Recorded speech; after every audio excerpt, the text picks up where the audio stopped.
Bonjour et bienvenue dans cette nouvelle vidéo dédiée au site un responsive design.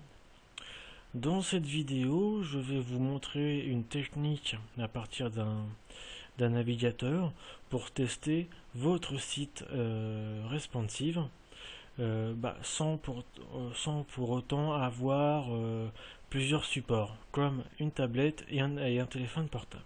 Alors que je vous explique. Pour ceux qui ne le savent pas, un site responsive est un site qui possède un design adaptatif selon si vous êtes sur un ordinateur, une tablette ou un téléphone portable. Et normalement, les bonnes pratiques à avoir pour un développeur, un intégrateur, etc., c'est d'avoir autant de supports possible que vous voulez pour tester votre design. C'est-à-dire que si votre site doit être visible sur les ordinateurs, sur les tablettes et les téléphones portables, vous devez posséder ces trois supports, c'est-à-dire un ordinateur, une tablette et un téléphone portable. Seul problème, c'est que vous n'avez pas forcément les moyens d'acheter tous les supports, parce que ça a quand même un certain coût, et de plus, de par le fait qu'il y a plein de téléphones portables possibles, il y a tout plein de téléphones portables avec différentes résolutions, avec différents OS, etc. Vous ne pouvez pas forcément tout acheter ou tout avoir. Donc là, je vais vous montrer une technique avec un navigateur. Là, en l'occurrence, c'est Firefox. Donc là, je vais tester le site lejournal.cnrs.fr parce que leur site sur Drupal est un site responsive. Donc, pour utiliser l'outil sous Firefox, il suffit d'aller dans Outils, Développement web et Vue adaptatif. Et le raccourci, c'est majuscule plus CTRL plus M. Donc vous cliquez dessus. Et là, je vais plutôt aller commencer avec une résolution de 1280 pixels x 600.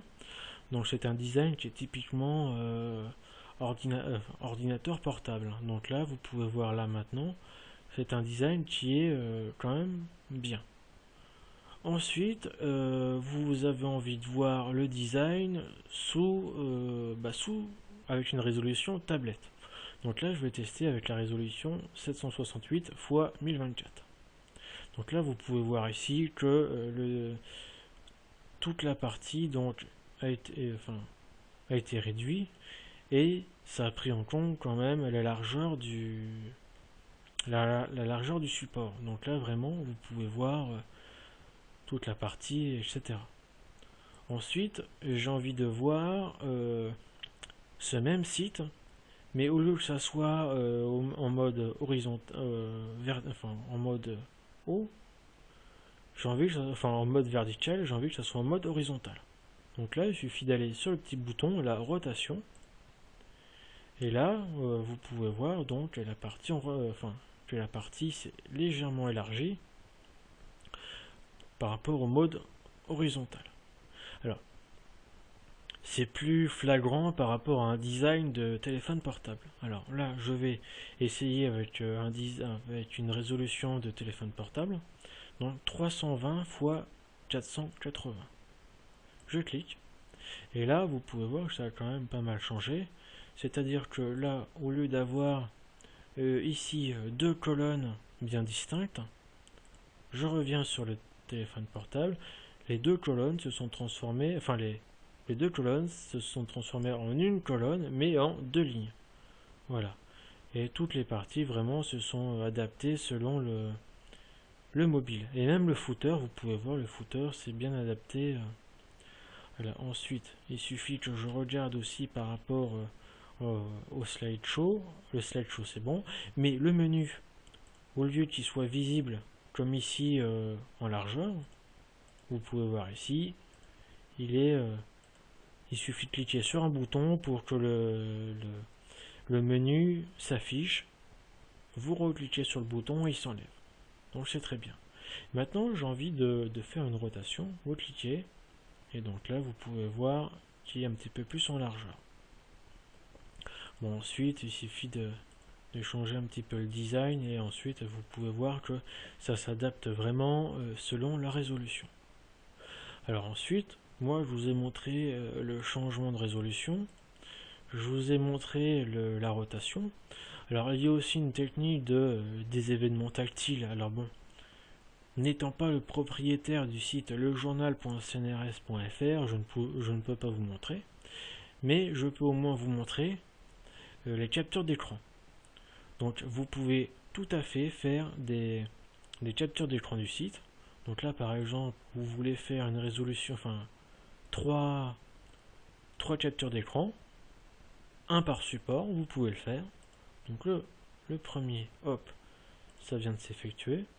Ma capture d'écran est juste ici, vous pouvez voir, ça marche très bien, c'est parfait, c'est ce que je voulais. Ensuite, j'ai envie de faire par rapport à une tablette. Voilà, je vais utiliser les 768 x 1024. Voilà. Et là, par exemple, je vais juste prendre en photo cette partie-là.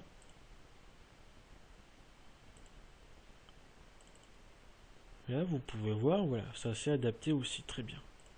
Maintenant, j'ai envie de faire la dernière image avec la partie portable. Je prends la photo. Voilà. La dernière photo, vous pouvez voir que ça marche aussi parfaitement.